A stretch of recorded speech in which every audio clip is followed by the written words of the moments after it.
onagambe tugendeko Nakivubo Hamu, tugendeko wali ku Hamu tubalage embeera bweri, tubalage ku Hamu omupya bwafaanana mu kaseera kano, twongere okubalaga ku Hamu omupya bwafaanana e Nakivubo. We are going to show you. Kakati muganda wange obadde okyakaaba olw'abatembeeyi wano wetutuuse we bayita ku Hamu Nakivubo. Kati tuze ku Hamu Nakivubo na Hamu omupya. Najibu nga tunagenda eno tusooke tubalage sayidi eno. Kakati gwe abadde mbuuza ku maduuka agali e Nakivubo abagala okujja ku Hamu, njagala olabe kye bayita omusajja Kyeyazimba. Guno gwolaba mwala nga bwe gutambula kwe kuli ekizimbe waggulu, omwala guyita wansi. Kati wateredwa bridge eno, ebizimbe biri bwe biti. Najibu tukomeko katono eno. Ebizimbe bino biri bwe biti. Kiva ku kiveeri wano jjukira abaddewo ekuba erisalamu okugenda e Namirembe sayidi wano. Lino erikuba erigenda e Namirembe uludda wano. Kati ebizimbe bino yabigase yataddewo bridge nti bw'oba ova ku kizimbe kino sayidi wano ngodde eno tewetaaga kudda wansi, osala busazi ng'oyita ku bridge ekusazaamu kutwala ku ludda luno ku Hamu building omupya ali ku mwala. Embeera eri mu kibuga Kampala essaawa zino kwigamba nti gwe abadde mbuuza embeera. This is Namirembe Road, abava sayidi eno Najibu jangu wano, abava sayidi ya Namirembe Road waggulu eri okuyingira ekibuga Kampala. Olaba nga buli omu atambula mu mirembe gye nga bw'ayagala, atambula nga yeetaaya mu mbeera yonna okusinziira ku nteekateeka y'ekibuga. Ekizimbe kino bwaguuga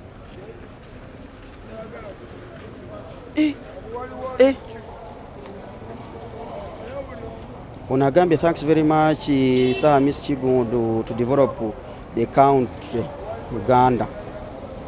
Era bagenda jijjawo enki gye bagenda okujjawo. Banange shame on Lukwago ono bwa the comments eziri ku TikTok live. Kakati tuddeko wano Najibu. Njagala mbalage kati side ya Hamu building wedde olwedde abantu gye batansa okutwala amaduuka wano side wano. Tugenda sala tudde wano Najibu. Tugenda kusala tudde this side mu mbeera yonna.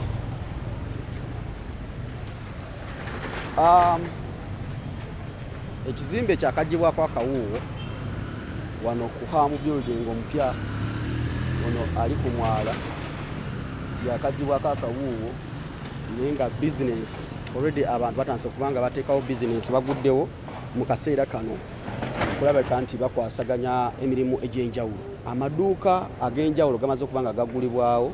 Bwe abadde ayagala okujja okulabika nga ofuna abadde ayagala okujja okufuna edduuka wano ku Hamu building abantu batandika okulabika nti bafuna. How is it paying my dream become true? Okay, mbadde nsomako comments ezimu ziri ku TikTok wano bannaaye. How is it playing out when it is rain in regards to that building on the drainage channel? Already amazzi gayita eno wansi wano tuyimiridde wano amazzi gayita wansi. Tuli ku mwala gwennyini gwe baazimba, kati baazimba waggulu. Waliwo bali babuuza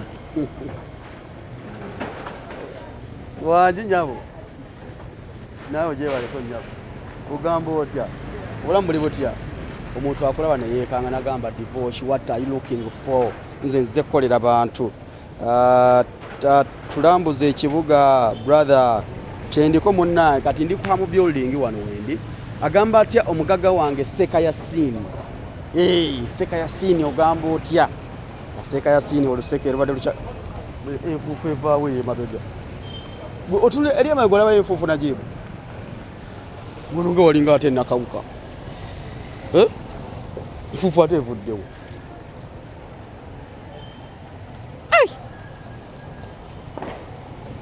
Enfuufu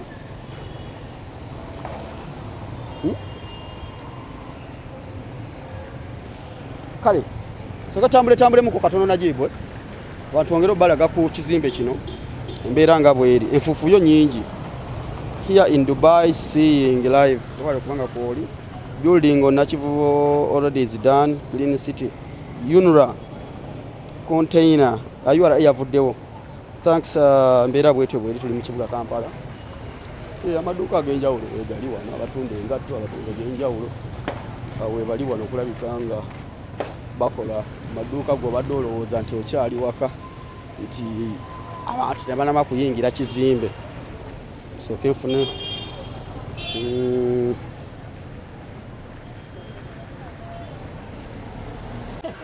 kati sente zokujja infa balance unachenja omutwalo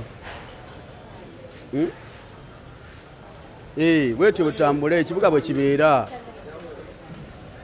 owekisumbuusa naye naayitawo kati bw'obanga oli wa mutima munafu otegeera nti ekibuga totozaayo ssente waka unachenja omutwalo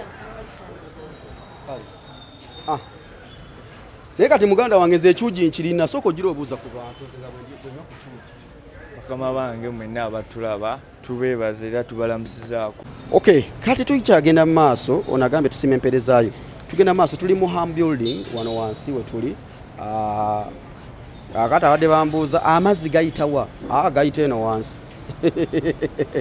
abadde bambuuza kati amazzi gayitawa wansi wano tuyimiridde kati wansi we gayita tojja naggalabako mwagala okulalambula tojja kulaba ku mazzi we gayita oba olowooza bintu byakusaagasaaga edda ssebo tojja kulaba we gayita ze kubuulira tuli ku ham building Nakivubo mbadde musinga okuwulira nti omwala waguzimbako kati gosooka okukkiriza nti wano wenyimiridde waliwo omwala wano osookiriza nti weeguli lugezigezi jasi mwina lungi amazzi gagenda kuyitawo ogalabyeko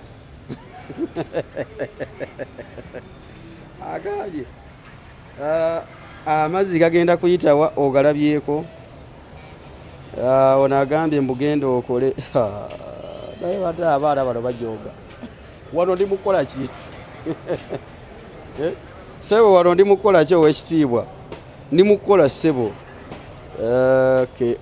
okay tuli wakati mu ham building amaduuka gatandise dda waliwo adambuuza amaduuka gatandika dda abatunda engoye z'abaana this side olaba adduuka liri mu kukola abatunda engoye z'abaana tambuza kamera wano batunda engoye z'abaana gye bali batandika dda okukola era osobola okujja n'oshopinga amaduuka gatandika dda gwokyali ku ebyo engoye z'abaana engoye z'abakulu abantu batandika dda okukola gwatanaba kujja kutandika kukola kati nawe omukyala agenda okubanga ozaala mu kaseera nga kano ebintu weebiri wano hajati abirina kamubuuze nako hajati salamu alaikum obulamu buli butya kakwatira akazinda mukono obulamu buli kutambula butya obulamu bulungi mwebalekeera kukola tukeera abantu nga tebaagala kuva mu buliri hajati tulina ova mu buliri tujje tukole weewaawo wala dambuuza nti amaduuka gatandise dda kukola ku kizimbe ekyo nemugamba hajati wuuno aguddewo amaduuka gatandise okukola bajje tukole embeera eri etya wano embeera sofa okusinziira nga omaze obanga kiwakanyo twakayingira ekizimbe bakakigula kigenda mu mwezi kati embeera kati kiri kya kasoma bajja mpola lwakuba ekizimbe kyali kipya tebannakimanyira naye nga bajja kujja kati gwa specializinga mu bintu by'abato yesebo bintu by'abababies kati maama ali agenda okuzaala ayitireko wano ayitireko wano ajja wano tumuguze ebintu by'ababebi kati gwe maama ye gwani atunda bino nze bamutta mama Varena kakati ekiriwo ekiti nze nkuwadde akaseera kano abantu babuulire woosangibwa Nsangwe wano ku Hamu shopping ground ku Nakivubo awali omwala. Edduuka waliyita wali namba mmeka? Edduuka liri Z2 26. Z2 26 oli akwetaaza asobola okujja wano. Mwe abagenda okubanga mugezaako okulabika namwe ababikola ku Valentine September October watuukira mujja kuba mutandise okulowooza ku maduuka nga gano. Ffe twabiyita mudda munnaaye kati hajati omuntu akwetaaza erina enamba y'essimu obawe enamba baagala okujja okugulira ku bintu by'abaana. Basomere enamba wuno agambye edduuka namba mmeka alyogedde kati basomere enamba. Namba 0701 633 84 633. Weewaawo bane kankuliko obadde wakagulawo gira oteekateeka kakati bannange ebintu bwe biti ozadde omwana embeera bwetu bweyina okubanga ebeera akantu nga kano osobola okukamuteekamu n'oweekyugi ssebo yayisemu kale hajati gira okwasaganya abantu bajja kunoonyaako kasita ensonga tezitabudde bulungi. Sisoose kunywa ku buugi olowooza bannaayo obugi bwameka ntuulako olina akatebe kotambula nako nandibedde ku buugi kati tuvudde ku by'abaana abato engoye z'abakyala nazo weeziri mukyali awo mulowooza omukulu ogamba otya bwakedde bitambula butya mpolampola tulinze just abo bajje bagule ku mwala. Yes kati bajja ku mwala abajje ku mwala Z edduuka liri Z2 027. Kati mutunda biki by'abakyala byokka? Tuli mu jeans ez'abakyala empale patras boyfriends cargo pants wonna wali mu low fit. Kati kambuuzeemuko mwe mwali muswami omwala guggwe mujje ffe twalaba opportunity bwe bagamba bagenda zimba ku mwala netugamba kati tujje tuweereze ensi wakati mbigambo by'abantu abangi aboogera nti bannaayi omwala amazzi gagenda kuyitawa mwe mwagamba please temwogera nnyo ffe twagala kubeera ku mwala. Kiba kirungi nnyo okwogera amazzi gayita eno wansi go gayitayo wansi tulina busi tewali wa floodinga kati ebigambo bibeera ku TikTok okwo aboogera eyo nga basinziira eyo omwala gwajjula amazzi gatutta amaduuka ate era bagamba mbu obutamanya tebukuggisaako musango. Ekibi nnyo okwogera ebintu nga tomanyi nga tunaba kujja ku ground. Tuwagire enkulaakulana bwebezze tugiwagire kubanga eyamba nsi yaffe. Kakati gwe ng'omuvubuka omuto saawa zino abavubuka tebaagala zuukuka obudde bwe buti watuuse dda mu kibuga okikoze otya? Ndowooza kulembeza Mukama nakwerekereza nakumanya kiki kyoyagala era n'ebisigale n'obirekera omutonzi. Watulira live nno ku TikTok abantu balaba kakati njagala obabuulire biki by'otunda ddala obasomere enamba y'essimu bajje bakuwagire naye obuugi nga bundabikidde bulungi mukwano lwaki tompadde ku buugi obwo? Enamba y'essimu yaffe eri 075 90 222 85. Tutunda jeans z'abakazi patras cargos nga boziraba wano bu body shaper bu jeans byonna bu damage bu plain kyonna kyaba. Body shaper yebeera etya? Body shaper ke kana akajja figure yaffe mu bulungi enze sina sukali gwe yanze ke kagoye kona ke wandiyambadde ng'olina gw'ogenda okulaba omuntu wo. Waliwo obupale abawala bwe bambala nakkiniza bw'ati olubina nawanika bw'ati kiba kukunukiriza bwe mubiri gwa muntu just kakuyambako omubiri osanze ko omuwala ssebo ng'ayinige gyatuddemu ng'olubina alukkinaza bw'ati. Abo bakasitoma bange bakinyiza bubina kabeera kabiri ka muntu just kati kuno etuulako nekafureminga bulungi. Yes kiba kirungi nnyo n'okambala ng'olina gw'ogenda okulaba teri byakwebuzabuza si kirungi ekyo kibi nnyo onengeri gy'otabulamu ekyugi mukwano omazeemu bbanga ki mu kutabula obuugi obwo myaka 7 ng'otabula buugi omukazi atabula ekyugi kaca bwe kakati bakasitoma enamba y'essimu eriki? eri 075 90 222 85. Edduuka liri Z2 027. Yes, after City Mall. Ono agambye nti omukyala w'obuugi agambye atya? Waliwo atugambye wano omukyala w'obuugi naye muwe chance akuba akalabu. Aya basi omukyala ngenda kunywerawo atoza ngenda bufiirako nnyo obuugi tulina ne jeans zizino wano kano nga bw'okalaba tulina ne zikago pants zaffe wano nazo wezi nazo tuzitunda then ne tubeerawo ne zi damage ziri wali oggulwawo ezasalawo nazo weeziri prices za layisi tusuubuza then nowa retail naye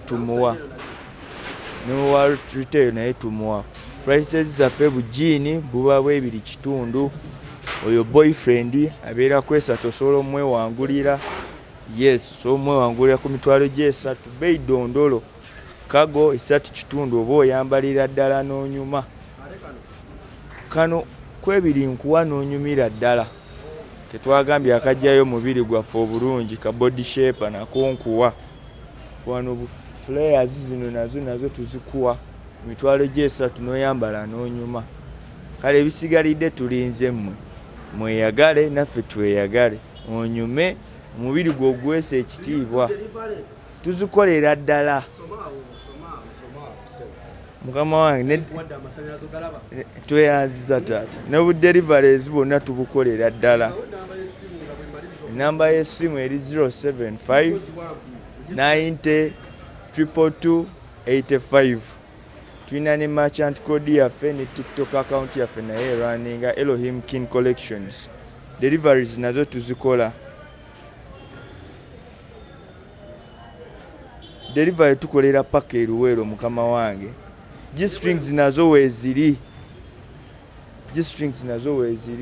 delivery tuzikolera ddala n'oweruweero n'owe Masaka tobeere n'olaba akantu n'ogaana okukambala tusooka kutuusiza bbaka ku nnyumba yo mukama wange kyonna ky'oba oyagadde kiri gy'oli tiktok account yaffe eri Elohim Kin Collections yes pin number eri awo waggulu awo pin number yaffe eri Z2 027 duka lyaffe liri after City Mall Z2 027 yes bupatula nabo weebuli kugumukana n'osobola okwewangulira n'oyambalira nayo n'onyuma rent walayisi osobola okujja ne tuteesa tulina buzibu tweyagalize ffenna tweyagalize teri Rahim collection eri Elohim enamba y'essimu eri 075 90 222 85 075 90 222 85 okusuubuza tusuubuza ku wholesale n'owa retail naye tumuwa wa piisi emu wa piisi 10 bonna tubawa omusuubuzi n'omwambazi yes eri 075 90 222 85 yes kiri Elohim Collections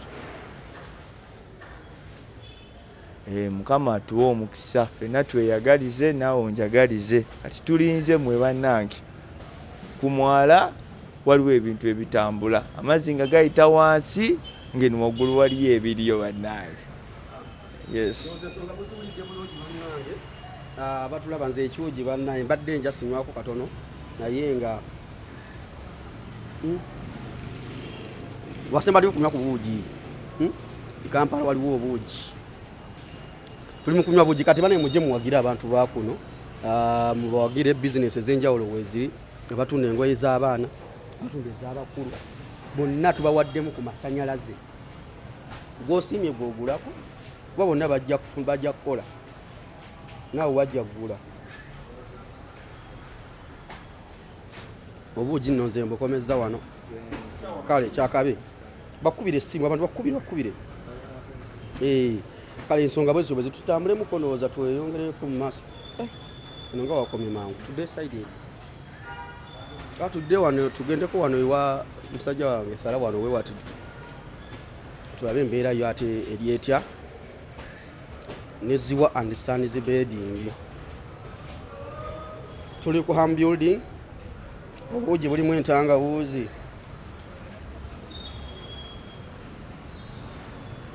ono agambye kati wano omwala guyita wano wansi, guyita eno wansi, wano we guyita wansi awo. Tukyakutambuza tetukuyinaako buzibu, tetukuyinaako buzibu, tukutambuze. Tuli kuhaamu, tuli kuhaamu we tuli wano ku mwala.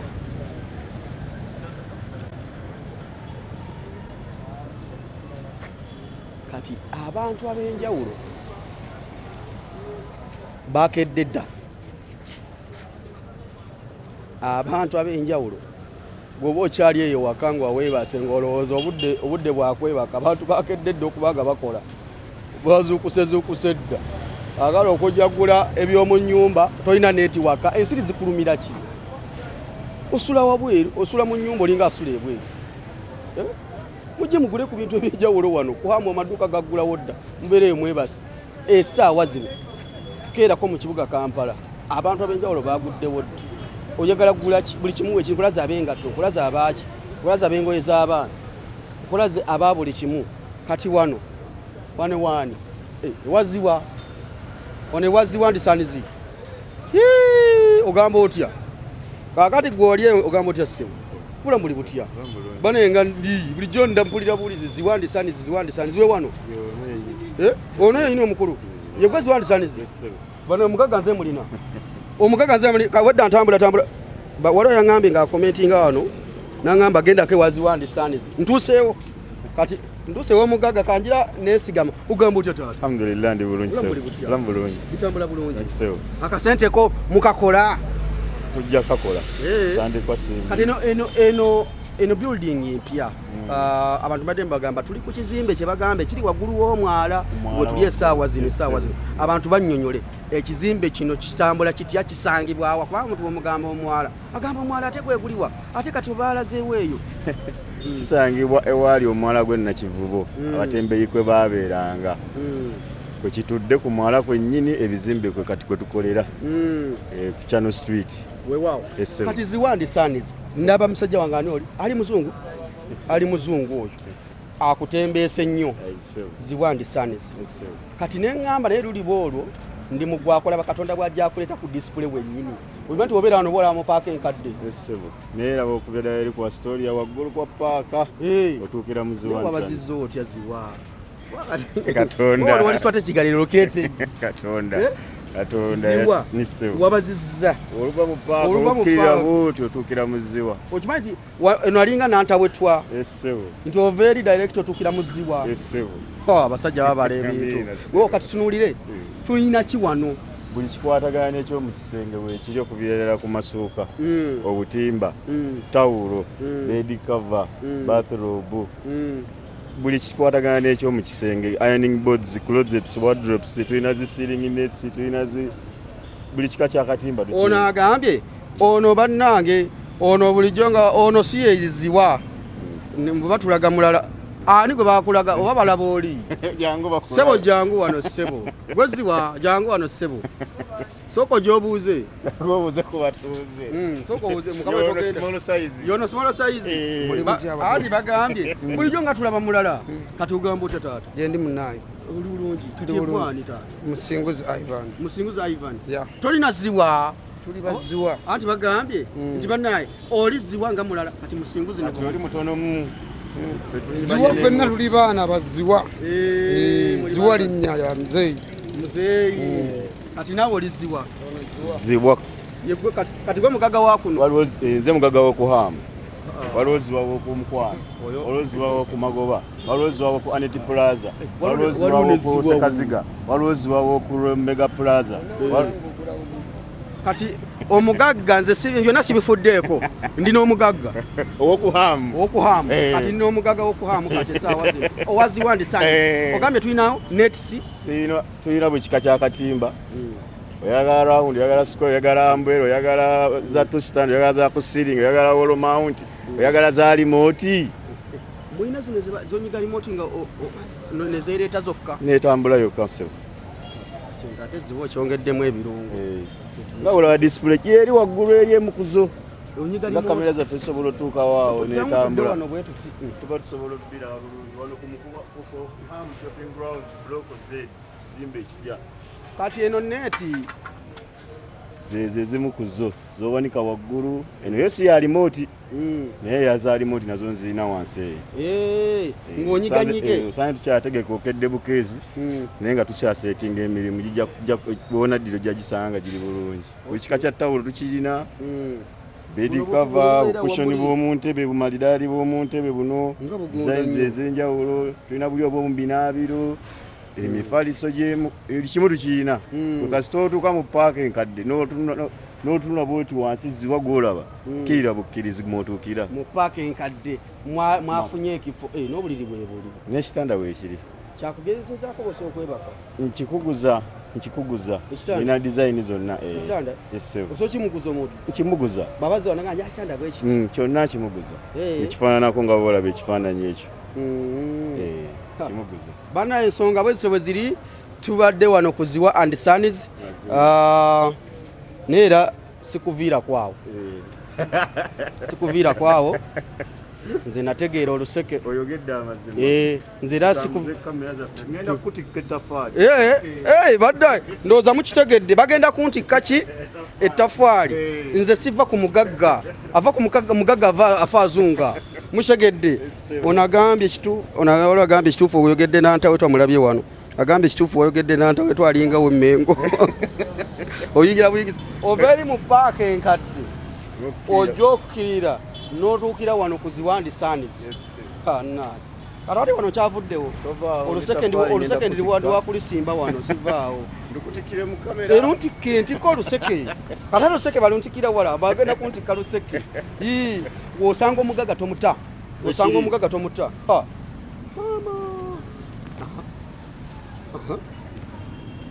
sikwongera banaye omugagga omanye ettooke likutomera ku makya banaye ezzike lintomedde sidda mukolera balala banyuke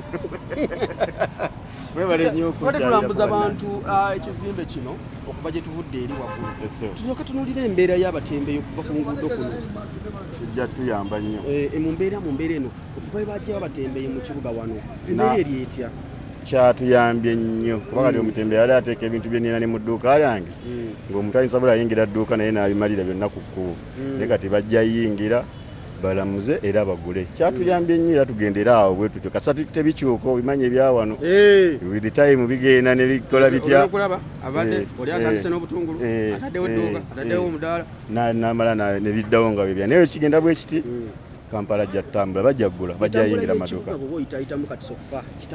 buli kimu kyetadde kyatangadde bwemu atambulanga bwayagala teri kulinnya mu bintu byolina kuvuma teri kusamba bintu byolina ng'alinga asasulawo wakolera naye katuweebaze tugendera awo tujja kukolerayo mu mbeera eno weewaawo ensonga enamba y'essimu bannange eziwa bw'otu edduuka ly'ennimu teryetaaga kunoonya bw'ovira mu paaka booti ekipande kyolaba kyaka red ne white ojja kusangawo ziwa omunene ow'okuhaamu n'omutono ow'okumukwano namba yange eri 07005271 eya Airtel eya MTN 0776 36 972. Okay. Ensonga muziwulidde bulungi.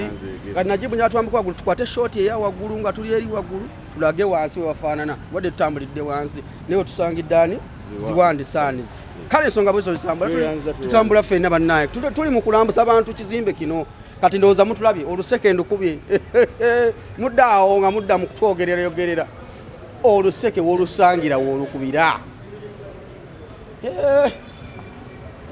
nze oluseke wendusangira wendukubira bukushoni bwammeka nvuddeyo wosangira oluseke wolukubira tuli ku building ku mwala wennyini waggulu wenkulambuza ekizimbe amatiribona ekizimbe amatiribona ku building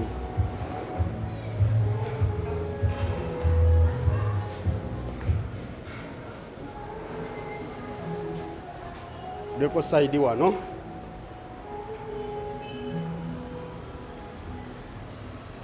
Olwo si luseke wala lwali lwa pipe. Wabula osobola oluseke. Webale kukola. Nze zike lintomedde. Kati najiba abantu balage short ya waggulu eyo.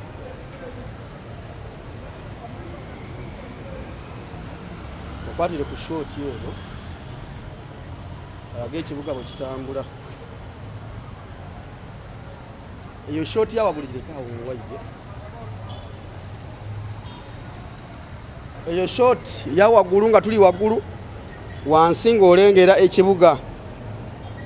Unagambye wekaziza novawo nettuuka envuddewo nalyo.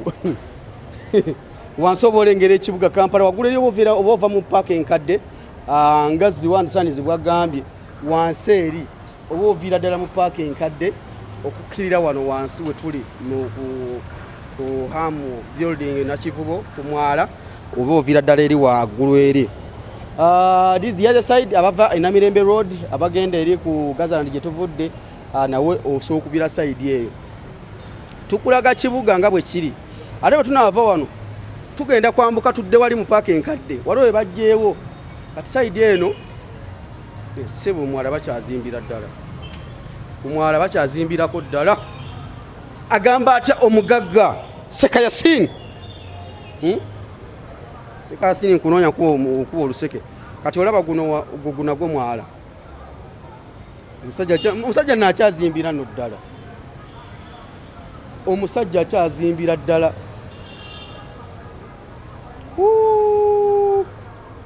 Sitemolo bagenda gibikka.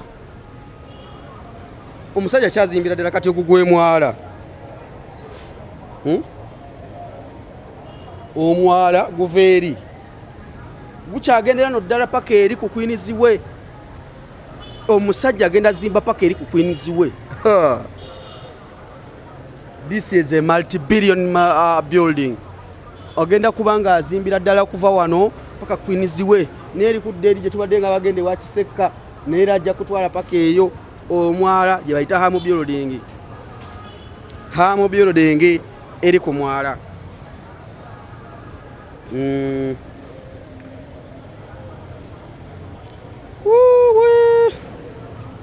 Omusajja azimbye ekibuga Kampala. Ate ekibuga Kampala si hamu yekali mu kuzimba. Ebizimbe ebirala balala bagagga balina mu poloti zaabwe batandise okubanga basettinga mu structures empya. Ebizimbe ebipya batandise okubanga basettinga mu ebizimbe ebipya. Munnange gwatulaba yonna gy'osobola okubanga otulabira ebizimbe ebipya bitandise okubanga babisettinga mu mbeera eyo yonna.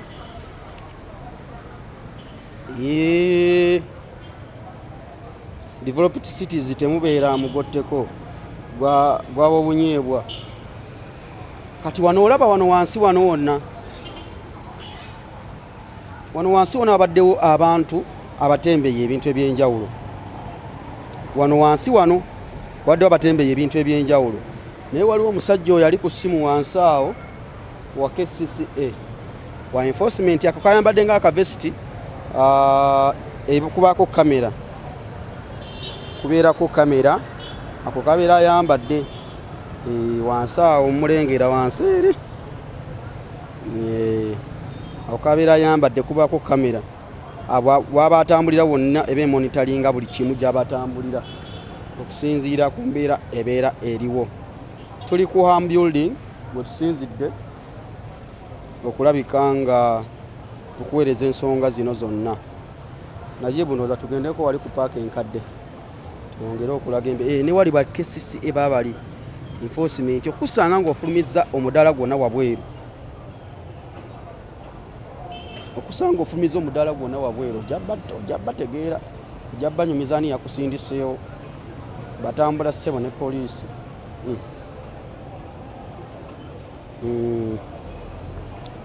Ekibuga batandise okigogola bwe tunaatukira mu mwaka 2029 ng'ekibuga kiryoke Sekaziga.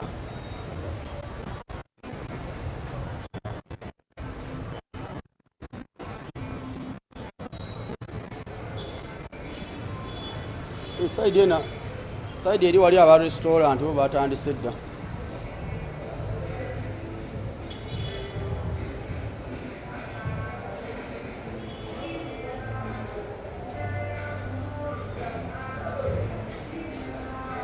Today and tomorrow. But vehicles shouldn't be parked everywhere. Ochimanyi blessings yo, business yo, okulanga kula hivyo erabika ekola kiralu. Layira. Agaye business yo kulanga kula hivyo yo, ekola kiralu. Ugamba otya? Kadate kokola kye waggulu. Je mukolera muri mukuzimba. Bitambula bitya. Kati eno efule komaawo. Kati waggulu waliyo ki? Waggulu waliyo ki okweyongerayo? Kyerereze. Ekino tebataddeko parking waggulu. Hey. Kale kyakabi muganda wange. Komaawo eno kuhamu block F. Block F eri side wana jibu. Block F eri wa baba. Block F kuhamu.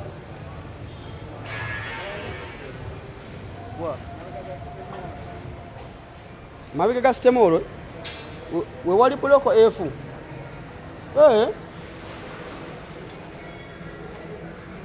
Kati ekino kigatta wali kugundi ku buloko F.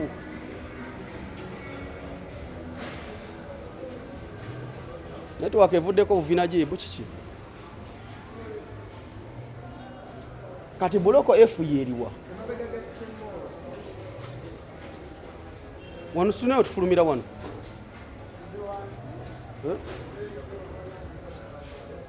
Okay, we are still live. Gwatulaba block F is opposite City Mall. Kati eno jetuliko ebuloko ki? Bwana mujje mugule bitu kati ni wezirine wana abantu balina ebintu ebyenjawula batulaba. Buloko F opposite City Mall. Okay. Tujja kuba tujja wao tulabe. Kati ndagirira bulungi nzijewo Caro Fashions designer. Wanso ofulumira mwana na jibu. Oto ofulumira buloko F yeri wayeno. Kati buloko F yeri bwa. Fulumire mwa Kale, we are live guys. Watugobere okuva gye twatandikidde tukyali fena tutambula fena. Mwole kubanga mutu goberera. Okay. Tutambula fena.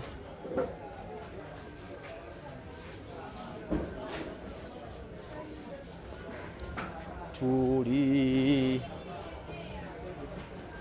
Kati wano tuyingidde wa.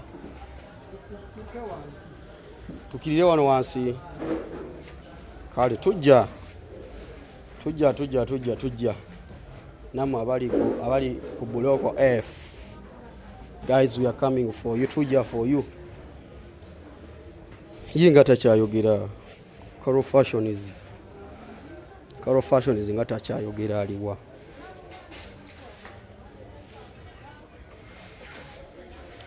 Tuyita nno mu kizimbe wakati tukulaga. Kati gwe muyiriwi wa muno.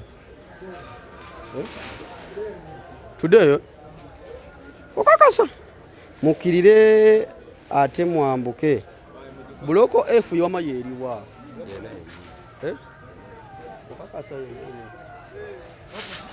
yeno yenyini. Kati yaliwa tulagirire mugamba mutebwakedde. Bitambula bityo. Amajamu egali mwana. Amajamu egali muganda. Soje cheyo. Egali muganda. Amajamu egali. Amajamu egali. Ne bagamba nti avuka tebagala kukola. Ate mwe nga mukeera. Era mwe bali abatagala kukola. Bangalo bunani? Tebagala kwata kubaako lyange nenzi kukembe saa zino otulo tuwoma. Wechiri. Mwe bali se babatagala kukola nga bo bali eyo. Nga bapowa bopoyi. Kati mukikola mukyo kwanga mukeera. Mwana fa jasi kwa yawe kubeera awo ki nakwagala nyo sete mujagalaje sete tujagala nnyo kasano berango ina byagala badde mumba wayo badde mwera tuba era tulibako gwe ogamba otya kiri kitya bitambula bitya Kampala tubuzabuza ku bantu baffe naye kati embeera eri etya wano abaye babagobye ku street embeera yogira bamuti babagobye naye era embeera etambula nga bweyina otambula just bagasika bagaba abasuubuzi bakola n'abalala bajja kweya baloke bagenda kuloka nawe banaba bazze kaliwa nafeerawo otulaba ekitebe basavu kati balutunda ki engoye ziri bijiini ebisaati bibaseball buli kimu masanali badesigner balina okujjako wano kati gwebakuyitani the street president aduuka libalita namba F22 iyo bloko F kati goyina zijjiini biki waliwo jiini bi-t-shirt jampa bishoti buli kimu masavu ngatto era nga wobimanyi kale baliremu enamba y'essimu kuba abantu bali kuno bali live bali mukulaba golo ebyaffe abantu balaba ndowooza balaba baliko bawe enamba y'essimu eri 07046 93543 gubagubaala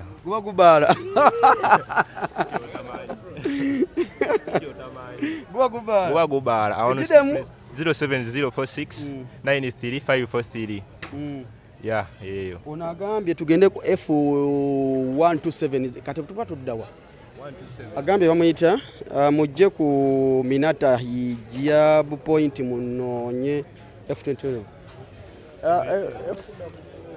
F27 yeriyo ndaba eri F anengamba F127 agambye tuddamu ne twambuka ne tudda side eri yatwambukirawa waliwo agali maaso naye nga kyakabi izero kyakabi kale eri sati ng'eringa gye nnina yennyini bannaawe ngenda nzija onangambe bakuweza obulango abantu bonna mbawadde buli bwensanga nga mugasoma namba yo bajje bakuwagire olabye tutunda ki ffe tetutunda buli gwensanga nga asoma enamba ye bajja bumuwage kakati kanzije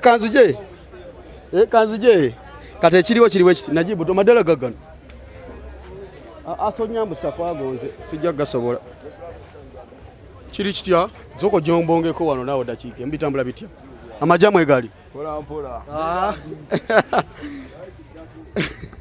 kale tuli mu kwambuka it's on the first floor mwambuke F27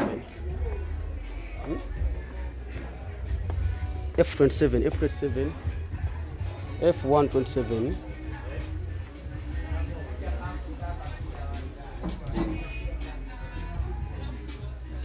wa today najibu abeno mwaze mutya kugamba otya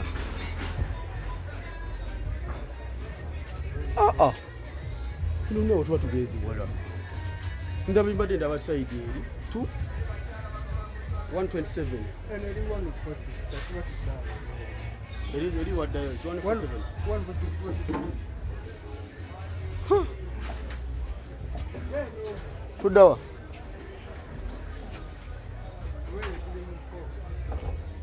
tuddawa waggulu tuyongere waggulu ate ndabe nogenda mu 148 eri wali bwa 145 naawe unagambye tujja atulabira wa otulabira wa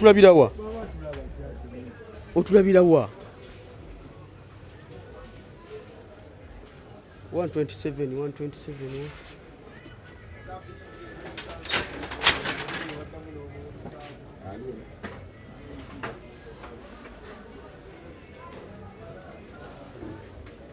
no come in front. Which front?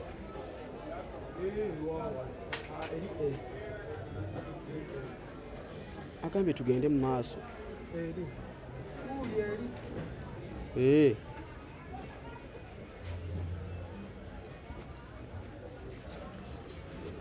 Bannaye tugenda tulunya mugagalo omugaga ssewo tugenda ku luseke wano twagala alange bamuyitaanyi bannaye twakedde mu kibuga neno n'amaduuka gyegali eno n'amaduuka gyegali bannaye sawa yakuyisaayisamu gaali nga bizinesi ku live eno ate bw'otalangira kuno oba ogenda kulangira wa.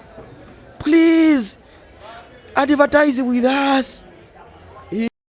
Ezaffe zijirawo esente zijjirawo gweva mu ebyo ogamba otya ono alina amajaketi bannaye soko mulisemu wano Najibu ogamba otya sigamba bitambula jaketi weziri eza winter zonna kati abagenda ofuluma muko ogenda mu winter zina tambula nazo business card webire ngatto za winter jacket edisocks gloves winter jackets winter osangibwe edduka balita bati duka alita mu shopping grounds F128 baje bakunonye kugwanita ate nze mwami mukuza Twistan ni mukuza ni musajja muganda basomere ku namba kesi enamba eri 0760691503 kale chakabi agambye uliro oluseke kati abantu baddiza ye omukyalo ono gwe nnoonya aliwa wuno bana emazene yamutuukako obodde atulagirira agambye uliro oluseke ono agambye jackets and jumpers how much banange omukulu enamba agibawadde oyo ugamba otya ddiya obadde ondaba how are you so mpe kahaga obulamu bulungi kati soko kendeze kwa nkubuzeeko awo obadde ondaba wedde ankulaba mukama wange ayya ogamba otya otambuza olugendo oluseke olukubira ddala mukwata ensimye enkolayo nze sigaana oluseke ndukubira ddala naye nga gye bali ndi bulungi kati wanedduka otundaki ntunda dresses z'abakyala ennungi ate zino baziyita Uganda made dresses abantu zibalaga zino tuzikolera wano Uganda dresses zino ziba nungi nnyo za mulembe ate nga bamuyita Caro Fashions designer Yugi Made Caro Fashions designer Yugi Made abeera zikutuusaako beba yasuubuza busuubuza nga wooziraba wano ndi ku haamu dresses tuba ne dresses okuva ku mutwalo gumu n'ekitundu okweyongerayo zino empuliramu zebayita ziddira zino freewares wooziraba material ndowooza omulaba wa mulembe si byebiri bikotoni no material aba so class kati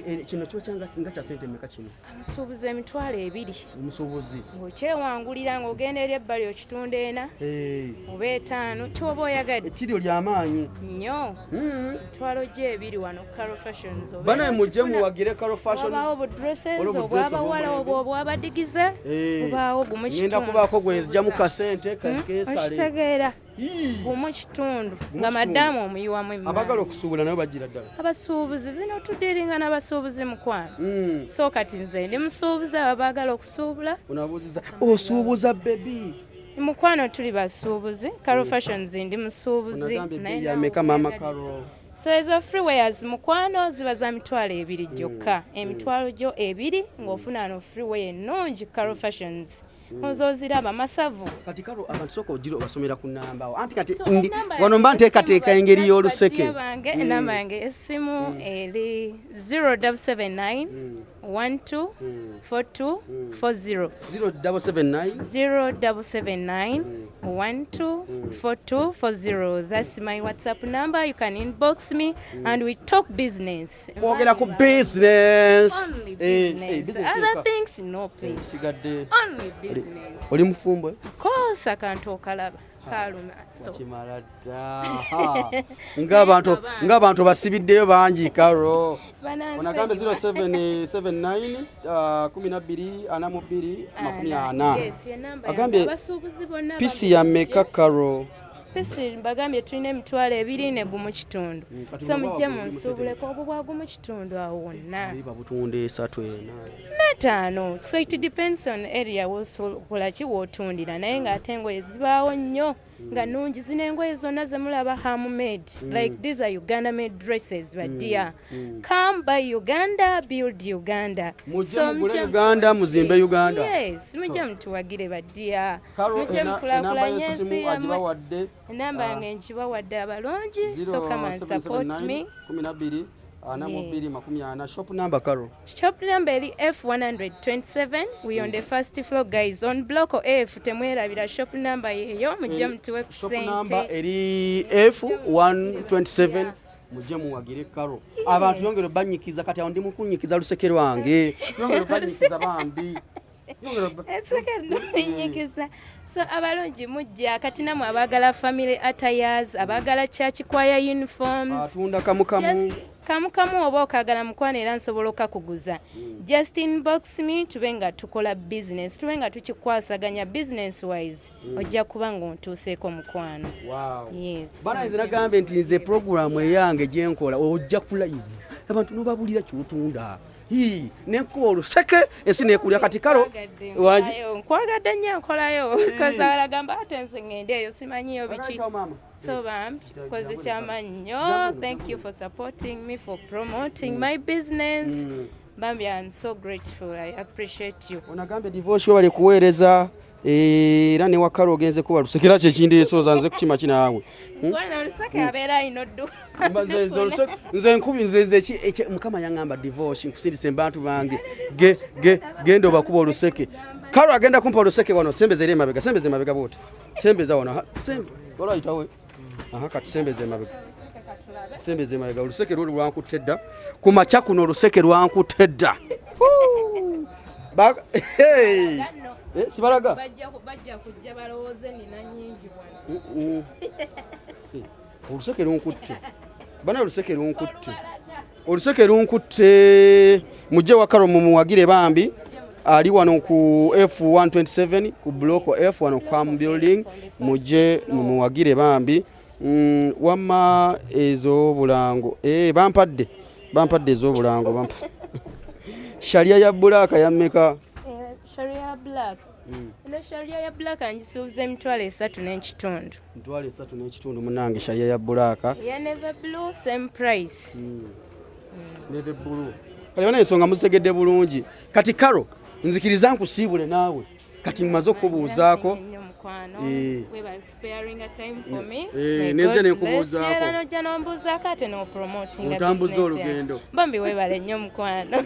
Appreciate you. Kale bannange tukyali tuli ffenna ku Hamo building najibu tudde wansi ndowooza wangi bagambe ku TikTok okozesa manya ki? TikTok nkozesa Karo Fashions Designer Yugi Made. So you can give me a follow but dear, you can inbox me or you can text me on WhatsApp. Okay. Bamuyita Karo Fashions Designer Yugi Made. Muso munoonyako ku TikTok banaye kale kyakabe kale ensonga bwe ziri tukirire wana jibu tuyite wano jangu tuyite wano tuddeyo wansi banaye abantu bakeddedde okukola gwe okyali waka nga weebase olowooza mbu abantu beebase oswadde iwo I have followed you mama Karo omufollow nze kale tumuwaddemu oluseke lwo twalukeesezza ku Hamu oluseke twalukeezezza ku Hamu. Amen. Thanks so much Divorce. May God bless you. Emikisa gyonna ngitutte nze nkubuulira emikisa gyonna ngitutte tuli ku Hamu building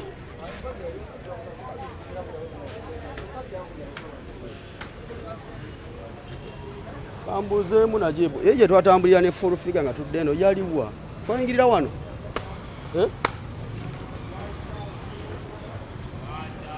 waneeno oba wano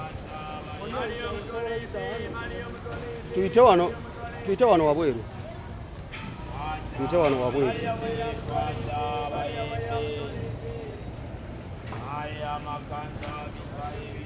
banaye gwe aludde okuyingira ekibuga Kampala abantu bakola dda ssente gwe wange oli mu kibuga wano ng'ondaba ng'oli ku Hamu around mpita nzijje nze okukuba oluseke kya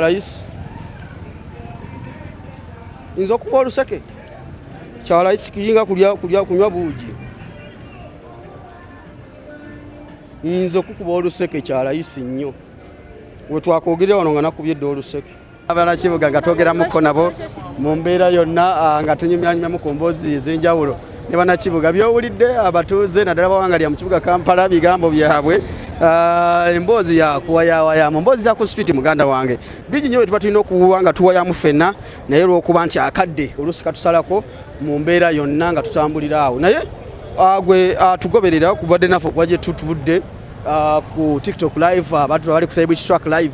Yes, nakugamba nze ntuukira ddala mu bantu ba wansi ne mbabuuzaako abeeyo mujebale. Abantu bonna mbatuukako ne mbabuuzaako tuli ku Mutaasa Kafeero bwe tuli the mighty building. That is the Mutaasa Kafeero muganda wange. That is the Mutaasa Kafeero for you, the mighty building. Bwe tuli olwaleero waliwo gwe nabuuzizza kibuuzo kikyojjukira ku Mutaasa Kafeero n'aŋŋamba nti bingi nnyo byenzijukira. Bamuwako essimu iPhone ng'eraga Kikino bw'ogiteekako addayi. So we are still moving wakati mu kibuga kulaga embeera nga bweri. Tugenda wano waggulu ku this is Jinja Road and Bombo Road. Gamba otya kiri kitya? Abantu bonna bantu bange mbabongako mu mbeera yonna. Bagamba right omukubo mwakolera mwali omutoto naweerera. So this side tuli ku Pioneer Mall, the mighty building. We twali mu the mighty building. Njogedde okuva ku macha nkyayogera naye naatera obbanyuka ebibumbe. We are in the city center right now. Tugenda kubanga tuyitaayitamu mpola. So we talk to abantu ab'enjawulo twogere okubabuuza kuba we twatandikidde ku macha n'okutuuka mu kaseera kano nga twogera nabo mu mbeera eno yonna gwe atugoberera okuba gye twatandikidde. Tukyatambula ffenna kati tuli ku street eriko Pioneer Mall we tuli mu mbeera yonna gwe otambula naffe yonna mu mbeera yonna tutambulira. Bane wala nemeddeko neremenya lwaki omutaaginga ye najja wano ku live eno sijja genda wa muntu gwe simanyi waakolera. Nze ntandikire wanti ngenda wa mmeremenya gwe mbere ndaba ngekwata nnyo ebigere najibu focusinga. Unagambye mmeremenya ne simanyi waakolera. Pioneer Mall bagizimba wagireka efaanana etya? Pioneer Mall bagizimba obadde oyagala Pioneer Mall efaanana etya? Jangu wano wa Keni oliwa wongamba nzije mwe abakolera ku Pioneer Mall muliwa emyana sikutegeera kyogamba but we are live. We give you live updates. Gwe mulimu ogutubeezaawo nga gwe bwokeera okutunda ennyaanya nga gwe bwokeera okusuubula obutungulu nga gwe bwokeera okuzoganya ku bodaboda nange ndi mu kukola wano. Waliwo yagamba banamawulire temulina mirimu. Ogwo nagwo mulimu nagusomerera nagusoma nga nawe wasoma nagusomerera muganda wange mu mbeera yonna okulabika nti okuweereza gy'otalina okumanya amawulire agagenda mu maaso. Wano twalinawo restaurant bagitanga Antonio's eno ku Pioneer omukadde yaliwo ne ku Pioneer omupya kwali. That is Antonio's. Abawala ababakwaniranga ku Antonio's okwo ya Antonio's yabagimanyi mugimanyi. Ono agambe twakoma ne Emma ngenda musinkana ku lunaku olw'enkya twongere okuwayamu ku nsonga ez'enjawulo tulabe. Najibu tutambuleko wano katono male tuwunzike. We call it a day.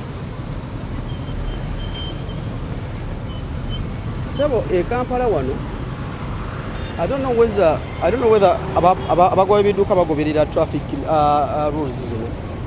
Olumu ebitaala bikwata ng'owebigere alina okwireka tufe tulina kulinda kali ka green kano akabibigere naye ffe ababigere muganda wange Kampala wano tusala busazi tetumanyi oba green etegeeza ki naffe ab'ebigere ebitala bitukwata kali akantu akaliko omuntu aka red tulina okugoberera nga kase green tusale kitegeeza bwe kaka green bino ebitala side eno biba byase red nga bikutte emmotoka then ffe ne tusala wano naye bannayuganda muganda wange eyo babiviirako ddala tobanyumizaga genda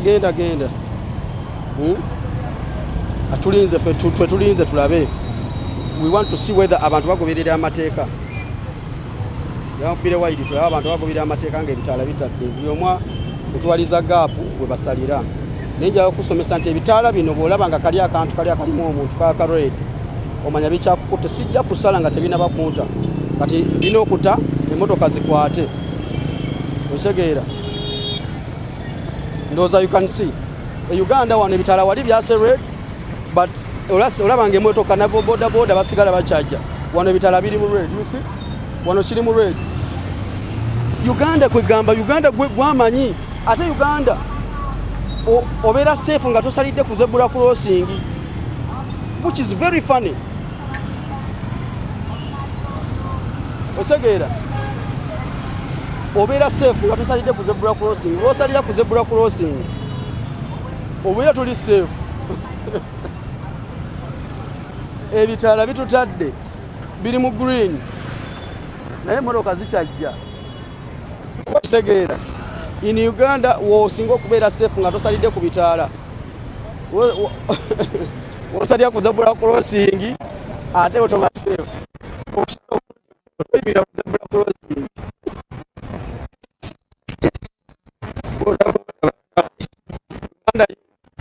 Kugamba Uganda obeera safe nga tosalidde ku zebra crossing vice versa wendi live and kiria bro Joseph pick up but fine bana bakuba omukalafa Dubai wali omukalafa aba boda mbo tebamanyi zebra crossing kine emmotoka oziraba nga zisala ng'ebitaala bituwadde green fe ab'ebigere osegeera olabe ne boda nga zisala ng'ebitaala ffe ab'ebigere bituwadde green katolo kyeki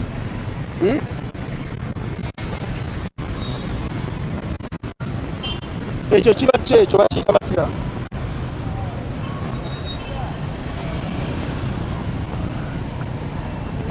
ebitaala bitutadde naye wa boda n'owemmotoka Uganda tebamanyi bitaala tereza ku ddoboozi eddoboozi libadde kikweriri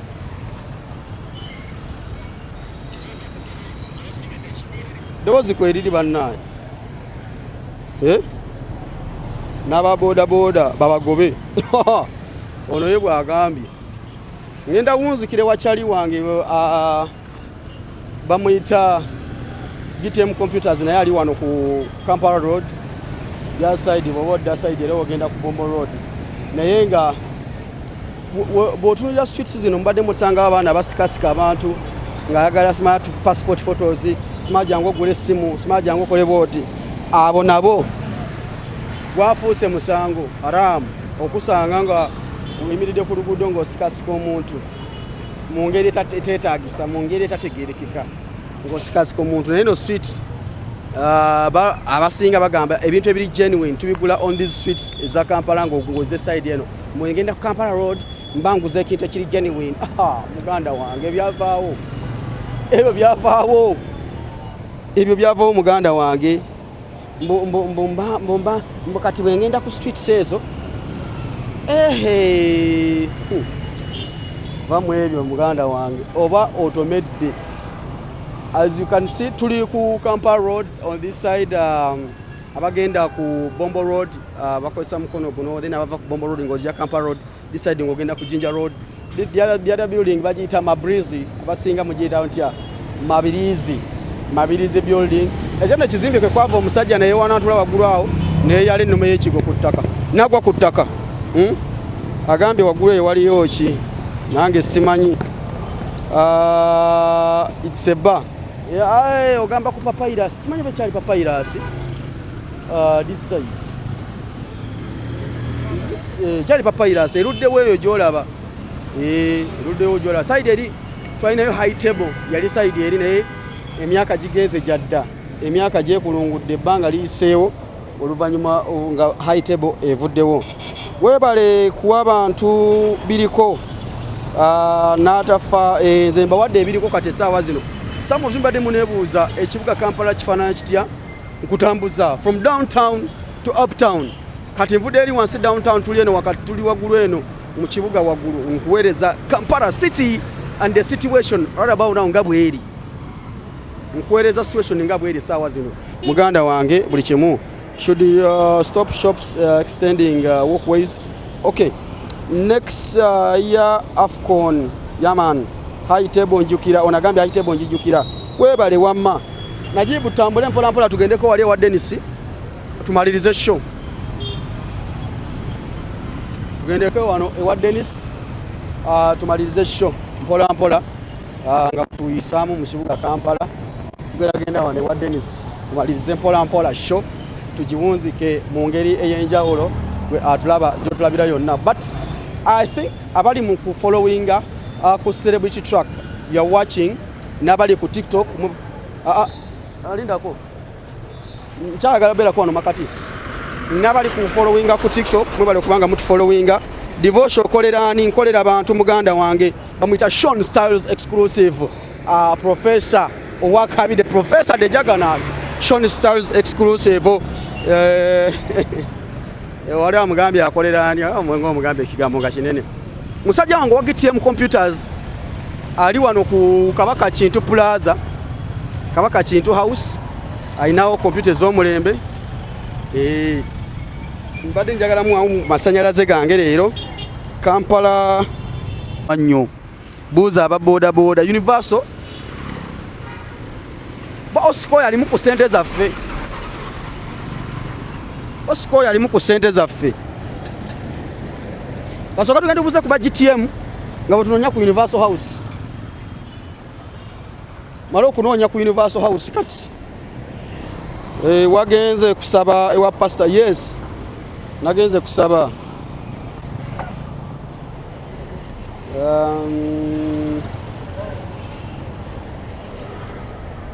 mala ogenda wano mu GTM tuwabuuzeeko tumale tweyongereyo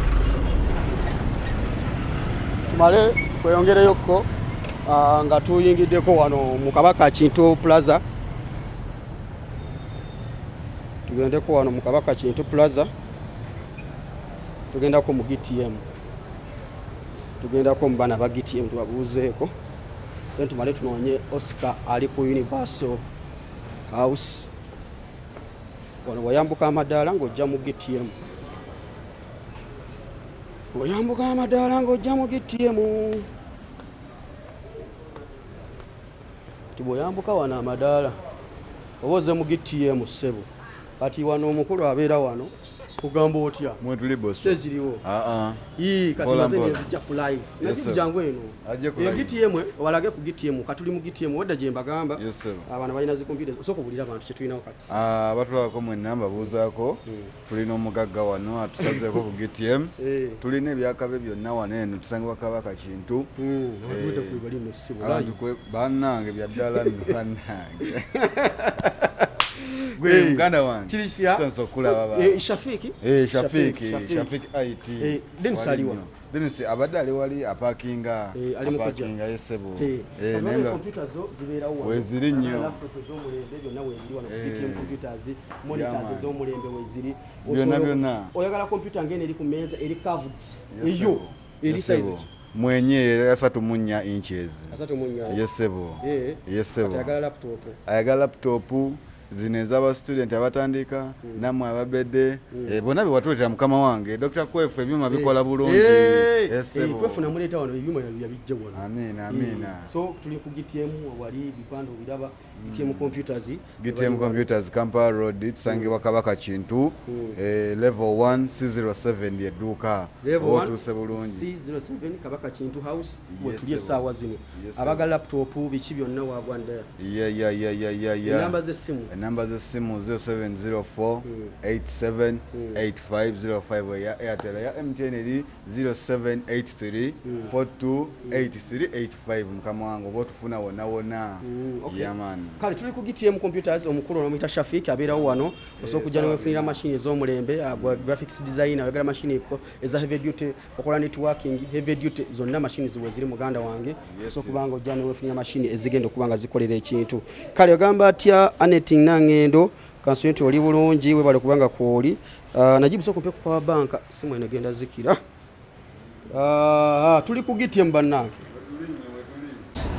Kampala streets wetuli tuyisayisaamu ensonga tuzibalaga nga bwe zirina okutambula muganda wange gwatugoberera. Abagagga bange mu kibuga mwenna mbabuuzizzaako webale kubanga kwemulika tutuzeeyo wano kana kato kantu kakulu Adna nga kali kakawato ne tugenderaawo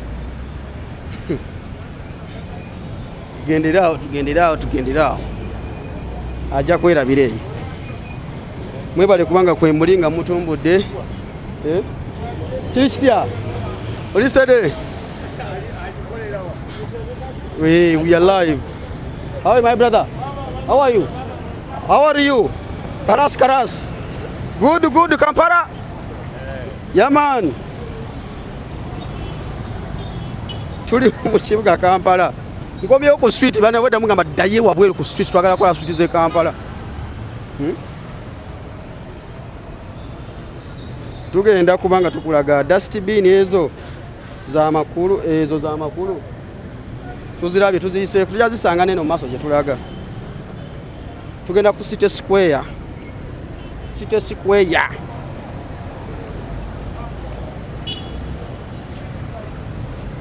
We are moving around the city tukulaga embeera y'ekibuga Kampala bweri okutwalira wamu and drainage system tugenderaawo mazzi gatambula tugaveeko sigaffe. Kampala oli otya Kampala city kasasiro bamusuula muno tuli mu duka essaawa eno eringa yakomye. Ale bagambye ababodaboda namwe bajja. Ababodaboda batugambye atalina kaadi ave Kampala ne stage. Oyina kaadi gwe? Kaadi njiina. Ate stage? Ne stage. Okulya stage ki? Nze nkolera Nansana ku masitoowa. Abagamba mu kibuga Nansana ali wakiso musajja. Anti batugende mu kibuga ne gundi bajja naye no Kampala gye tuli. Kati Kampala oli mu kubyanza? Kampala ndi mu kubyanza. Embeera egenda kubeera etya oluvannyuma ng'abantu bonna nga bakubyemu? Tetumanyi kiddako kubanga kati embeera gye tutwala. Tulindirira kikiddako. Namwe temanyi kiddako? Naffe tumanyi kikiddako, Allah akyakuuma bukuumi. Naye nga mu kibuga mwetuli. Abantu be bagobye wansi erooza baalazeewa. Muwaayi bandibanga bagenze eyo mu mirirwano gya Kampala. Mu Kampala n'emirirwano? Mu Kampala n'emirirwano, ate nga n'emirirwano baatugambye kijja. N'emirirwano Nansana? Baatugambye kijja. Ekijja si muntu. Kati mugenda kukola mutya? Kwe kudda mu kyalo? Tutuuse okudda mu kyalo ate tetulina kyakkola. Kale ekibuga kirina sigala mwani? Olwayi kibuuzo ky'ombuuziza kigumu. Ekibuga abanaakisigalamu oba ye banaagondera gavumenti oba banaaba n'ebisaanyizo bagumite ku luno bagumite bagenda kuvaamu. Naye nga tuze mu mazima otunda kati embeera y'ekibuga nga bweriri esanyusa oba tesanyusa? Embeera esanyusa kitangaddemu naye era nguudo z'enfunda kibuga kyo kiramu si kibi. Wansi eri wansi abatembeeyi badde bajjuze amakubo biki? Abatembeeyi babaddeyo ku kkubo naye kati oyitawo otambula. Naye nga mu kunyigirizibwa kubanga enguudo nga bw'oziraba era kati ffe tuli ku luguudo wano naye tuyiya obulamu. Kale kankwagaza olunaku olungi mukama wange. Amiina ssebo. Kale ekibuga bwe kitambula embeera bwetyo bweri gwe atanaba kujja mu kibuga kuyiiya embeera yakalubyemuko gwe agenda okuba nga ova mu bitundu ebyenjawulo eby'omu byalo ne mu Kampala wano taata ogamba otya? Olambuli butya? Bwe kityo n'ow'amagi waali kyekiri amagi gammeka naawe mbeera ki kati egiri bali ameka? bali abita. Yocha sebo. Ndiyeko kujjo bannange. Ndireko kujji ku kamera. Abantu batira. Bali abitano.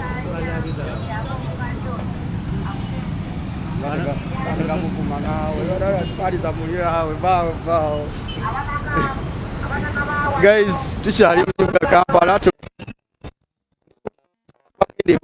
mukono seta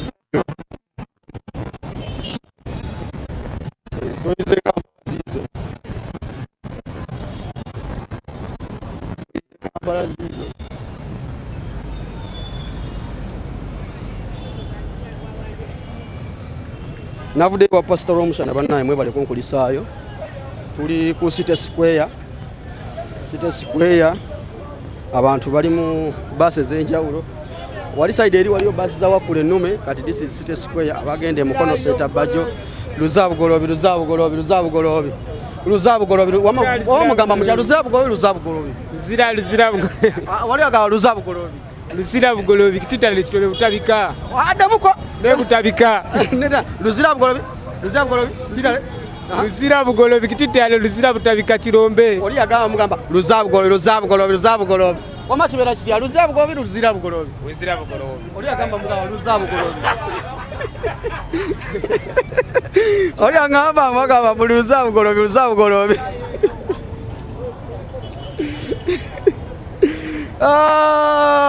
Kampala streets right now. There is a sound. Sound kwali. Kwali nze mulaba wano. Sound kwali. Wama. Mutungo bina. Hey. Oyaga mutunge bina. Luzabugolobi. Mu mbeera yonna tuli wano abantu balindirawo ono baziyita bus stations abagenda mu bitundu ebyenjawulo.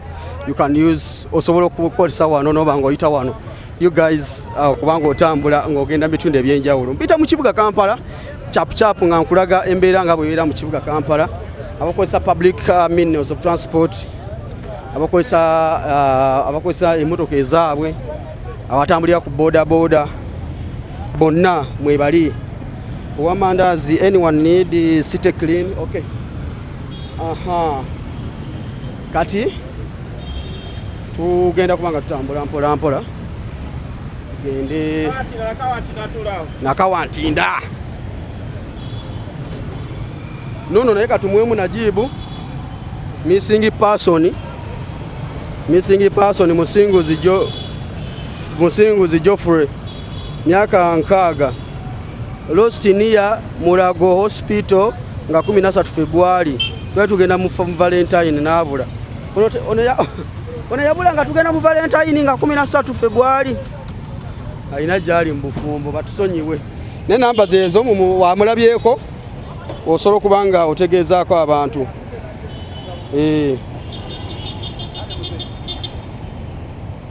Ono agambye mu lwaki bayimba Luzabugolobi. This is the city right about now. Tujja kuba tusalamuko. Tujja saliramu wali.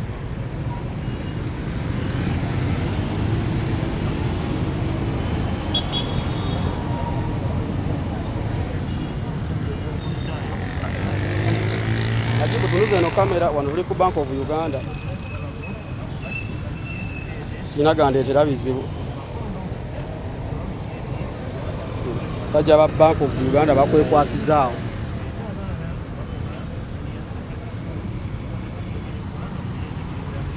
Tulinzeeko ebitaala bitute. Twongere. Sala oluguudo luno.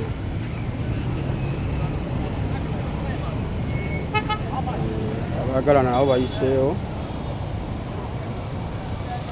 Basobola kuntomera. Jangan tugende.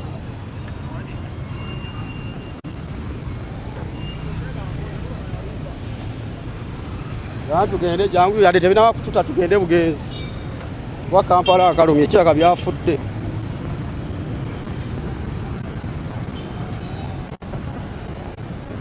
Christian. Saliremu wano.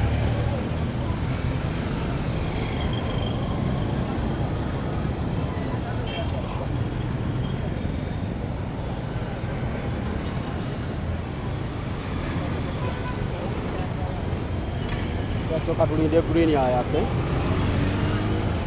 ready wano nga bakutte emmotoka naffe tusale.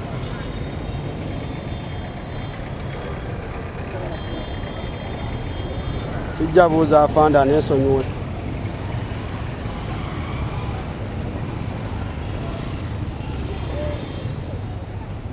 Sijja kubuuza muntu yenna.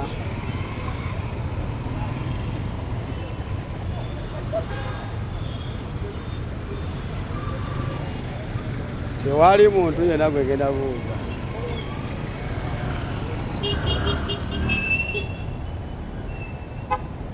Tulinze bitaala batuwaddemu.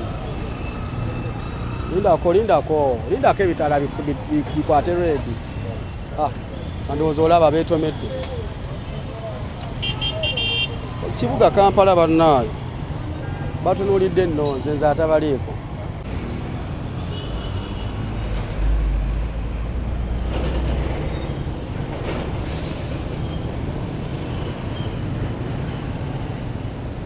Tuli mu kibuga Kampala nga tukuweereza buli kimu nga bwe kinotambula. Okay, let's go. Wano green aba tutadde naye owa boda boda ye tayagala mmanya. Owa boda boda tomunyumiza. Owa boda boda tomunyumiza. Green ya tutadde wali ab'ebigere.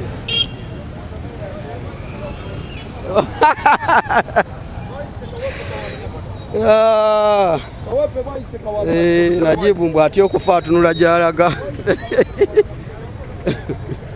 Akufa ya si yabasoose kufa tteeka era batugamba okufa tteeka nti si yabeera asoose. You get it? Tuli wakati in the city center. Kati tuli wano ku opposite Bank of Uganda the other side. Naye security etandikira side eno. Kati eno gye bayita Church House and Bank of Uganda the other side opposite eno Church House. Kati wano mbangizikirira abamanyi ku kaboozi mu mboozi. Wano ebitala bikyatutadde Najibu yangu. Ebitala bikyatutadde.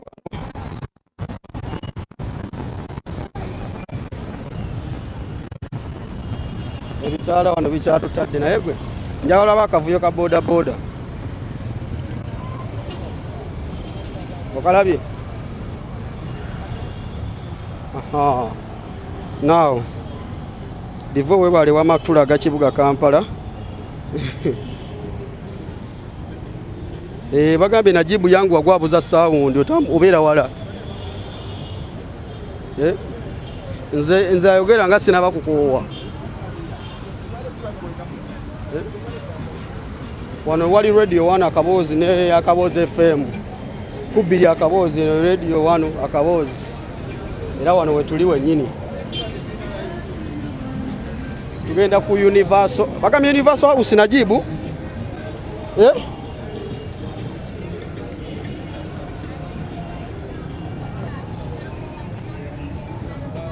Agenda eweeru pesi weziri wano ensawo z'abaana ebitabo.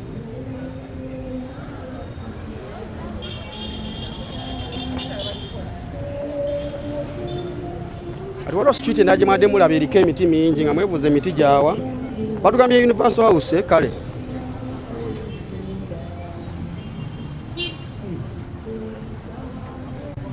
Universal House eno Namaganda. Kati waliwo street gye mwadde mulaba eriko emiti emingi nga mwebuuza eyo street ki. Eno street Universal House.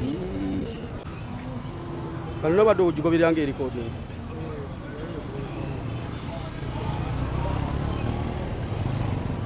Kati eno street gye mwadde mubuuza emiti gya green gyavuddewa. Eno yonna paka eri wansi wali emiti gya green. Eno street gye mwadde mwebuuza nti emiti gya green gyavuddewa. Era wano wali emiti gya green gye mwadde mubuuza. Twagala tambula mpola mpola naye teri kulinnya mu muddo. Tunaga ku Bwambooko. Tunoonya Universal House.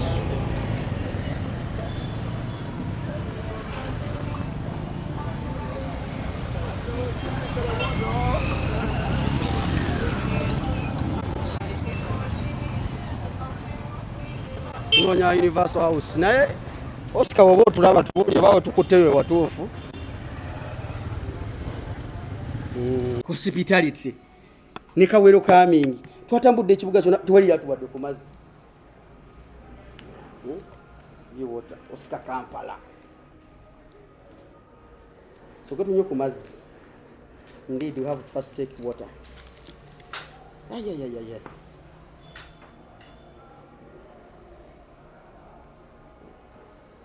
Woo. Has he called you? Okay. Oscar Kampala. I know omutima ogw'amaanyi.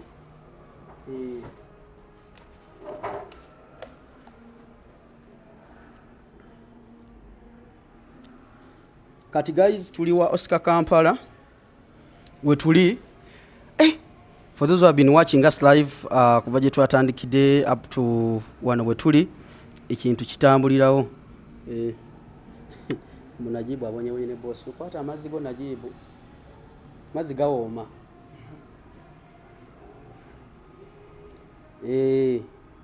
ibi ekiri muganda wange kulikayo tuuse naye omugaga obajja ssaawa kwata omugaga obajja ssaawa meka please can you take us through and we know the prices. You know, for us we come from villages. Let me first take some water, then you take us through. But in the end, njogera luzungu English. Unagambye Najibu eating in Ramadan just amazzi agatadde mu nsawo omula byanywa. Watalina kukwata ku chupa. Tolina nagikwata ku. Najibu ate mu kisibo tabagambye nti muli basiru wano. Bambi divorce oluzungu ngezaako bambi I'm trying with my English. It is very little but I'm trying with my little English. Oh wow. Bana omwana atwaniriza ye mu mulabi. Wow.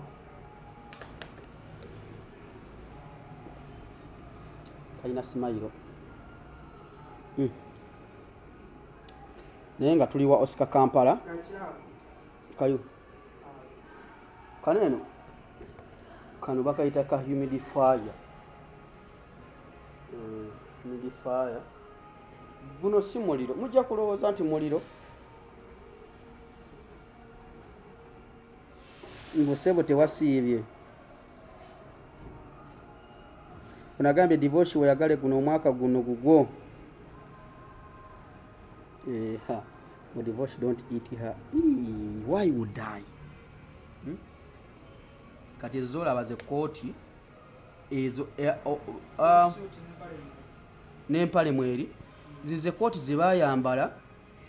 It was 100 men in court in suit. 7,000. Oh, 7,000 men in suit. It happened in Nairobi.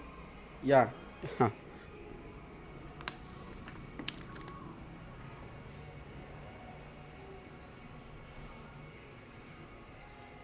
Kuchomanya nti ngenda bayitangamu mweno oluseke. Oscar Kampala kati n'oluseke lw'ensembe wano kutula wano Oscar Kampala musubire nti akakadde kankutte mbenga mukimanyi. 1 million on my account. 1 million is loading soon. Uno Oscar Kampala sebo tamala tagabagaba busente. Abadde naffe nga tutambula kuva gye twavudde tuno kutuuka wano. Badde nji y'amazzi mu office. Okumaguka kuno.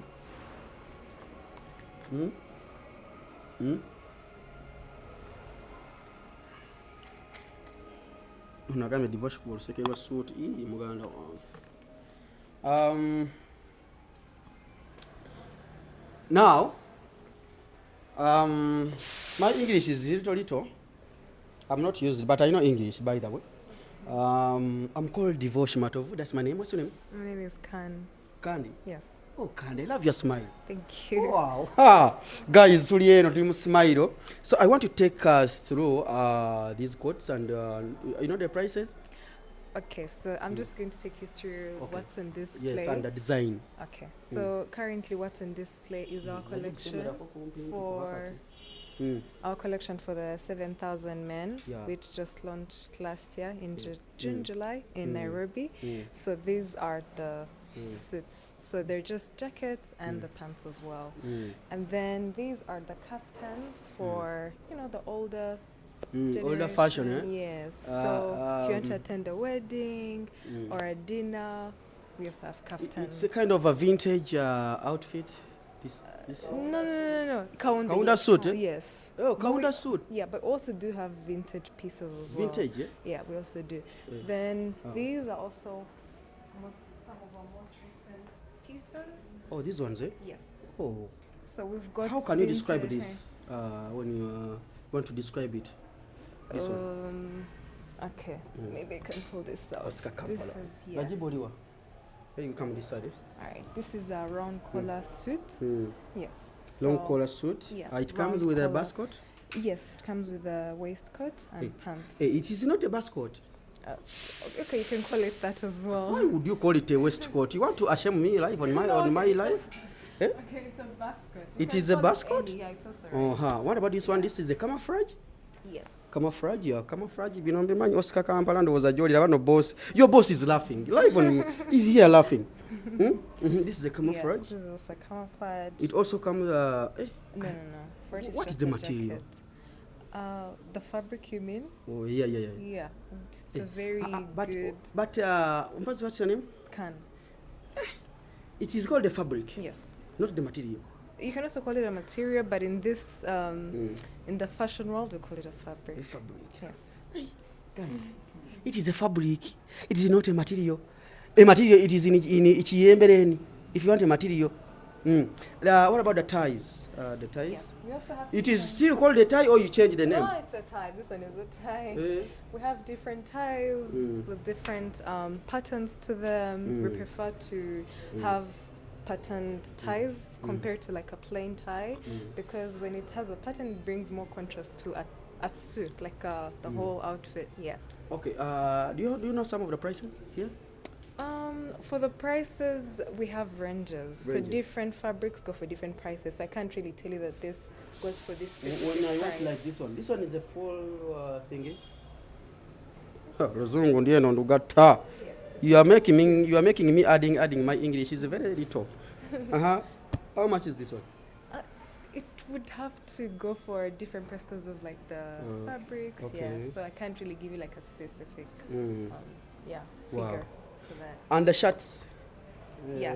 We also have shirts. Do you still call them shirts, or you have another name? These ones are shirts. Hey, Yes. but you even change the terms. Every time we change, this is a fabric, it's not a material. This is a shirt, it is not a shirt. These ones are shirts, yes. Okay. Yeah. Okay. So, You mean I can put on this one and I put this coat? yes, you can. Okay. Yeah. We advise you on which shirt, color shirt goes with which suit that you buy. Yes. Someone has told me to ask you, where do you come from? I come from Rwanda. You're Rwandese? Yes. Oh, I want to visit Rwanda. I think I will start your home when I come to Rwanda. All right, you're most welcome. Which side of Rwanda? I come from Kigali. Kigali? Yeah. This capital city? Yes.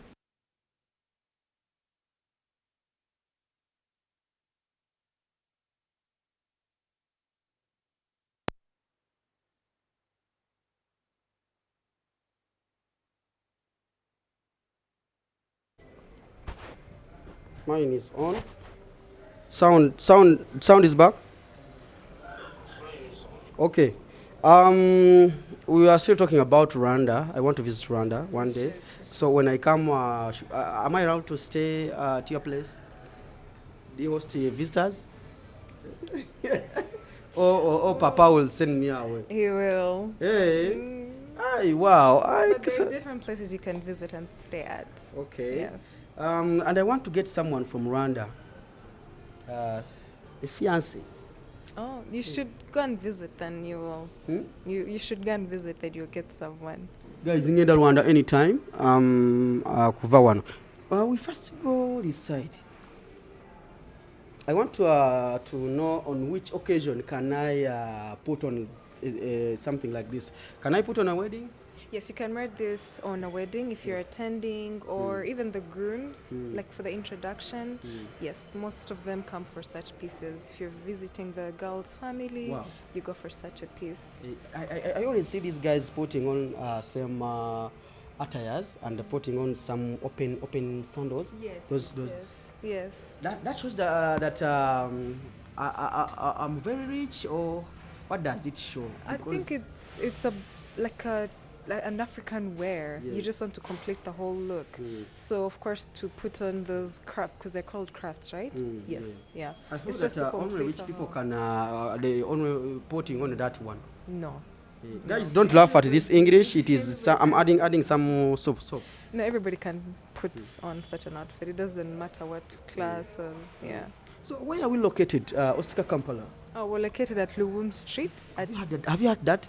Oscar Kampala. Yes. Oh, good guys, eh? Oscar Kampala. You see, my English is now Englishing. Where are you located? We're located at Luwum Street at Universal House, shop F29. F29. Yes. Did you go to Nairobi during the 7,000 men? No, but my team, some of my teammates went. Of course, I had to stay, and yeah. So you came from Rwanda to do this job? Yes. Only this one? No. Hey. Yeah. Guys, I should visit Rwanda. And how is your boss? He's a perfect person. Bless him for giving me an opportunity. Yes. I'm very grateful. Contact for Oscar Kampala if someone wants to contact you guys? Yes, we have a phone number. Do you know it? Yes, let me. Can get it, please. Get it. Hey, Oscar Kampala, I'm around. Yes, I'm around Oscar Kampala here, bro. Don't get worried. And my friend is in very safe hands. Don't get scared. Yes. What's the number? In case you want to reach. I've said, what's the number? What's the number? My English. Yeah, in case you want to reach out to us, you can reach us out on 07 09 59 55 20 on WhatsApp. Or on Instagram, you can reach us out on Oscar Kampala Collections. Is it on WhatsApp? Yes, this is the number on WhatsApp. So you can reach out to us on Instagram, TikTok, Twitter, Oscar Kampala Collections. Wow, that's good. I think I should wish you a nice time. Thank you so much for visiting. And Have a lovely thank you day. for hosting me today. You're welcome. Thank you. And I hope to come back next time. All right. Thank you too. Wow. Guys, I think I've tried with my little English, but we are at Oscar Kampala. Kasajja kamanyi sebo kakola erinnya kano. Kasula abasajja kasanvu ne kabambaza amasuuti ne kabatwala mu bitundu byeyo e Nairobi ne balabika nga ekintu kiba kikwasanya bulungi. Bw'otuuka wano osooka n'otula wano. And this guy is award winner. Awangudde awards ez'enjawulo. Oscar Kampala. Awards zonna zirina wano. Byebyo bannange. Live ekyali kunajibu.